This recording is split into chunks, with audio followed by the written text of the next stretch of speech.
اس الغابہ کے اندر حضرت سیدنا صدیق اکبر رضی اللہ تعالیٰ عنہ آپ کے ایمان قبول کرنے کی داستان موجود ہے۔ حضرت سیدنا صدیق اکبر رضی اللہ تعالیٰ عنہ تجارت کی غرض سے ایک مرتبہ یمن گئے ہوئے تھے۔ ابھی محبوب علیہ السلام نے اعلان نبوت نہیں فرمایا، اور یہ بات آپ نے واضح رہے کہ حضرت صدیق اکبر رضی اللہ تعالیٰ عنہ کلمہ پڑھنے سے پہلے بھی محبوب علیہ السلام کے دوست تھے، سرکار کے ساتھ کلمہ پڑھنے سے پہلے بھی دوستی تھی۔ اور صدیق اکبر رضی اللہ تعالیٰ عنہ کی ذات گرامی وہ عظیم ذات ہے کہ جنہوں نے اسلام قبول کرنے سے پہلے بھی کبھی شراب نہیں پی اور نہ ہی کسی طرح کے گناہ میں شریک ہوتے تھے۔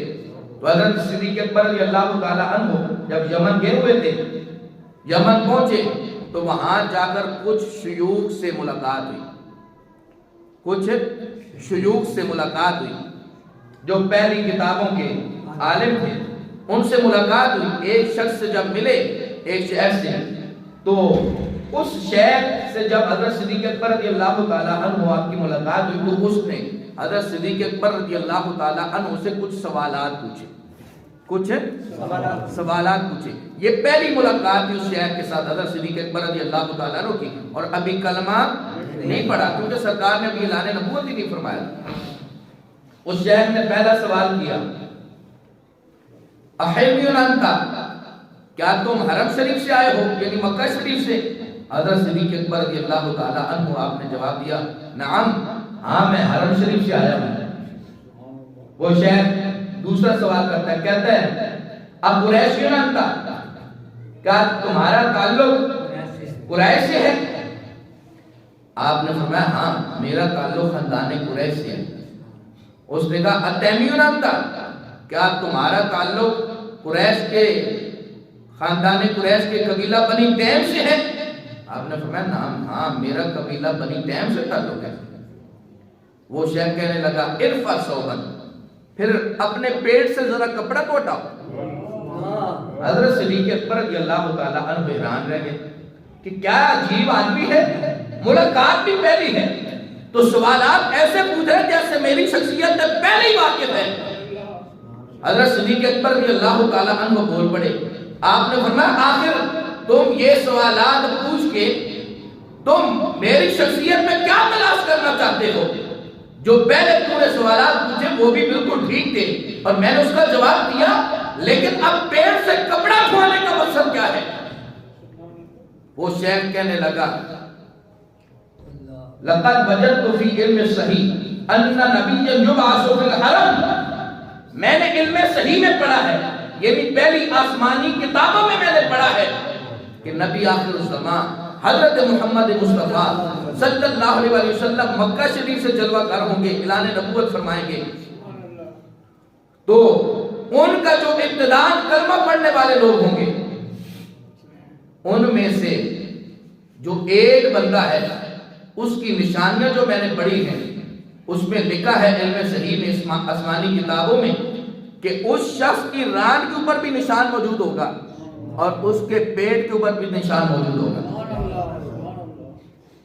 ویسے محدثین کرام نے کہا کہ دل کا نشان جو ہے وہ ہوتا ہے، تو میں نے جو علم صحیح میں پڑھا ہے کہ ایسا شخص ابتداء میں ان کی تصدیق کرے گا، ان پر ایمان لے آئے گا۔ میں نے جو ان کتابوں میں پڑھا ہے، میں چاہتا ہوں کہ تمہاری شخصیت میں مجھے وہ نشانیاں نظر آ رہی ہیں، باقی تو میں نے دیکھ لی ہے، چیک کر لی ہے، لیکن ایک باقی ہے، ران سے تو میں کپڑا ہٹوا نہیں سکتا کیونکہ پردہ ہے، لیکن پیٹ والی نشانی تو میں چیک کر سکتا ہوں۔ تو میں چاہتا ہوں کہ جو میں نے آسمانی کتابوں میں پڑھا ہے آپ پیٹ سے کپڑا ہٹائیں تو میں اس نشانی کو دیکھ کے اپنی بات کی تصدیق کر سکوں۔ اس لیے میں تمہیں کہہ رہا ہوں آپ پیٹ سے کپڑا ہٹائیں تاکہ جو میں نے پڑھا اس کی تصدیق کر سکوں۔ حضرت صدیق اکبر رضی اللہ تعالیٰ نے پیٹ سے کپڑا ہٹایا۔ وہ شیخ کہنے لگا واللہ خدا کی قسم ہے وہ تم ہی ہو جس کے قصیدے میں نے پہلی آسمانی کتابوں میں پڑھے۔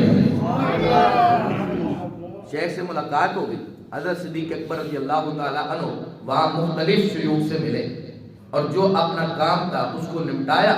جب سیدنا صدیق اکبر رضی اللہ تعالیٰ عنہ واپس مکہ شریف آنے لگے نا، مکہ شریف، تو پھر اس شیخ سے ملے اور ان کو کہا اب میں اس محبوب کے پاس جا رہا ہوں جن کی تو بات کر رہا تھا، اگر تو نے ان کے نام کوئی پیغام بھیجنا ہو تو بتا دے، میں تیرا پیغام ان کی خدمت میں پیش کر دوں گا۔ اور محبت سے کہ سبحان اللہ۔ حضرت صدیق اکبر رضی اللہ تعالیٰ عنہ آپ نے جب پوچھا کہ ان کے نام کوئی پیغام بھیجنا ہو تو مجھے دے دو، میں پہنچاؤں گا۔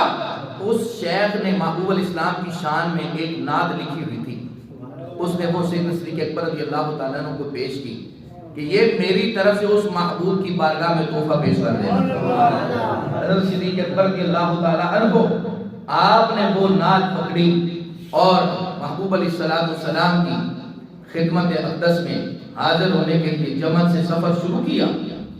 جب مکہ شریف پہنچے تو مکہ شریف کا ماحول بدل چکا تھا، کیونکہ سرکار نے اعلان نبوت فرما دیا تھا اور ابو جہل اور اس کا پورا ٹولہ انتظار میں ہے۔ حضرت صدیق اکبر رضی اللہ تعالیٰ عنہ کو دیکھا تو کہنے لگا ابو بکر وہ تمہارے پرانے دوست، وہ تمہارے پرانے دوست حضرت محمد مصطفیٰ صلی اللہ علیہ وسلم، انہوں نے نبوت کا اعلان کر دیا ہے،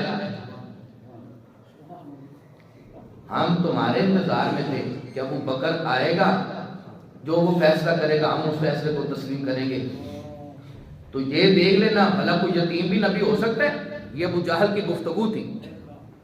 حضرت صدیق اکبر رضی اللہ تعالیٰ عنہ کو وہ اپنا لیڈر ایک لمحے کے لیے مان کے وہ اپنا بنانا چاہتا تھا۔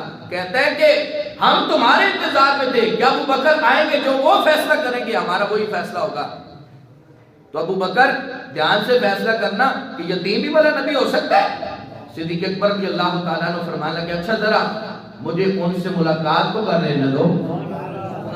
محبوب علیہ السلام کاشان نبوت میں تشریف فرما دے حضرت صدیق اکبر رضی اللہ تعالیٰ عنہ محبوب علیہ السلام سے ملاقات کے لیے دروازے پہ پہنچے تو دروازے پہ دستک دی۔ جب میرے محبوب علیہ السلام باہر تشریف لائے، سرکار نے باہر تشریف لاتے ہی کیا کمال کا جملہ ارشاد فرمایا۔ محبوب علیہ السلام ارشاد فرمانے لگے یا ابا بکر انی رسول اللہ الیک و الی الناس جمیعا، اے ابو بکر رب ذوالجلال نے مجھے تیرا اور ساری کائنات کا رسول بنا کے بھیجا ہے۔ ساری کائنات کا رسول بنا کے بھیجا ہے۔ حضرت صدیق اکبر رضی اللہ تعالیٰ عنہ کو میرے محبوب اسلام نے جب یہ فرمایا تو حضرت سیدنا صدیق اکبر رضی اللہ تعالیٰ عنہ آپ نے عرض کی محبوب ہاتھ پھر آگے بڑھائیے میں کلمہ پڑھنا چاہتا ہوں۔ حضرت ابوبکر صدیق رضی اللہ تعالیٰ عنہ آپ نے کلمہ پڑھ لیا، اسلام قبول کر لیا۔ میرے آقا علیہ السلام حضرت صدیق اکبر رضی اللہ تعالیٰ عنہ کے مرتبہ و مقام کو بیان کرتے ہوئے فرماتے ہیں ابو بکر وہ عظیم انسان ہے کہ جس شخص نے بھی میرا کلمہ پڑھا ہے اس نے کلمہ پڑھنے سے پہلے کوئی نہ کوئی دلیل ضرور پوچھی ہے کہ اے محبوب آپ دلیل تو دے، کیسے نبی ہیں آپ؟ اس نے دلیل پوچھ کے پھر کلمہ پڑھا ہے۔ ابو بکر میرا وہ غلام ہے جس نے میرا کلمہ پڑھتے ہوئے مجھ سے دلیل نہیں پوچھی بلکہ بغیر دلیل کے ہی میرے اوپر ایمان لے آیا ہے۔ جب کلمہ پڑھ لیا نا تو پھر پوچھا یا رسول اللہ صلی اللہ علیہ وسلم آپ اس کی دلیل تو ارشاد فرمائیں، آپ اللہ کے نبی ہیں، کس طرح کوئی دلیل تو عطا فرمائیں۔ اب آپ کے ذہن میں بھی سوال آئے گا کہ ابھی آپ بتا رہے ہیں کہ بغیر دلیل کے پڑھا، پھر دلیل پوچھ بھی رہے۔ حضرت صدیق اکبر رضی اللہ تعالیٰ عنہ جب آپ نے کلمہ پڑھا تو دلیل نہیں پوچھی، بغیر دلیل کے میرے آقا کا کلمہ پڑھا ہے۔ اب جو کلمہ پڑھنے کے بعد دلیل پوچھی ہے یہ اپنی ذات کے لیے نہیں، یہ ابو جہل کو جواب دینے کے لیے دلیل پوچھ رہے ہیں۔ یا رسول اللہ جب میں جاؤں گا وہ مجھ سے پوچھیں گے کہ کوئی دلیل تو پوچھ لے کہ وہ اللہ کے نبی ہے، تو میں ان کو دلیل کیا دوں گا؟ میرے محبوب علیہ السلام کی خدمت میں جب حضرت ابوبکر صدیق رضی اللہ تعالیٰ عنہ آپ نے جب عرض کیا یا رسول اللہ صلی اللہ علیہ وسلم نبی ہے، اس کی دلیل کو ارشاد فرمائے۔ بڑے قیمتی جملے ہیں، آپ توجہ کریں گے تو ایمان تازہ ہو جائے گا۔ جب صدیق اکبر رضی اللہ تعالی عنہ آپ نے دلیل پوچھی تو میرے محبوب فرمانے لگے ابو بکر تم بھی عجیب انسان ہو، پیٹ کسی کو دکھاتے ہو، دلیلیں ہم سے پوچھتے ہو۔ محبت سے کہی سبحان اللہ۔ پیٹ کسی کو دکھاتے ہو اور دلیلیں مجھ سے پوچھتے ہو۔ اے ابو بکر میری نبوت کی دلیل وہ شہر ہے جن سے تم یمن میں ملاقات کر کے آئے ہو۔ عرض کی ہے محبوب میں یمن میں کسی ایک شیخ سے تو نہیں ملا، میں تو متعدد شیوخ سے ملاقات کر کے آیا ہوں، آپ کس شیخ کو نبوت کی دلیل قرار دے رہے ہیں؟ میرے محبوب علیہ السلام ارشاد فرمانے لگے اے ابو بکر میری نبوت کی دلیل وہ شیخ ہے جنہوں نے آتے ہوئے تجھے میری نعت دے کے بھیجا ہے، جنہوں نے آتے ہوئے تجھے میری نعت دے کے بھیجا ہے۔ حضرت صدیق اکبر رضی اللہ تعالی عنہ آپ نے دلیل پوچھ لی اور چلے اب اس ابو جہل کے ٹولے کی طرف، وہ انتظار میں تھا۔ جب حضرت صدیق اکبر رضی اللہ تعالی عنہ آپ اس کے پاس پہنچے تو وہ کہنے لگا ہاں ابو بکر بتاؤ پھر کیا فیصلہ کیا ہے؟ قربان جائیں عشق کے پیکر میرے محبوب علیہ السلام کی جار غار حضرت صدیق اکبر رضی اللہ تعالی عنہ آپ کہنے لگے میں تو کلمہ بھی پڑھ آیا ہوں، میں تو کلمہ بھی پڑھ آیا ہوں، فیصلہ تو میں کر آیا ہوں، میں نے تو کلمہ بھی پڑھ لیا۔ کہتا کوئی دلیل تو پوچھتے، ایسے ہی کلمہ پڑھ لیا۔ حضرت صدیق اکبر رضی اللہ تعالیٰ عنہ فرمانے لگے دلیل میں نے پوچھی ہے۔ ابو جہل کہتا ہے کیا دلیل ہے؟ حضرت صدیق اکبر رضی اللہ تعالیٰ عنہ آپ فرماتے ہیں میں تھا یمن میں، وہ محبوب تھے مکہ شریف میں، میں تھا یمن میں اور وہ محبوب تھے مکہ شریف میں۔ جو جو وہاں پہ ہوا ہے اس محبوب کی آنکھ نے دیکھا ہے اور جو باتیں وہاں پہ ہوئی ہیں وہ ان کے کانوں نے سنی ہیں۔ میرے سے پہلے کوئی شخص بھی نہیں آیا مکہ شریف میں، اس وقت نظام ایسا تھا، پیدل سفر تھا یا مختلف سواریوں پر، گھوڑوں پر، اونٹوں پر سفر تھا، تو پتہ ہوتا تھا کہ پہلے کوئی آیا یا نہیں۔ آپ نے فرمایا میرے سے پہلے کوئی شخص بھی نہیں آیا کہ جس نے آ کے میری ملاقات کے بارے میں سرکار کی بارگاہ میں خبر دی ہو۔ تو جو جس سے میں وہاں مل کے آیا ہوں ان کی آنکھوں نے دیکھا ہے اور جو جو باتیں وہاں پہ ہوئی ہیں ان کے کانوں نے سنی ہے۔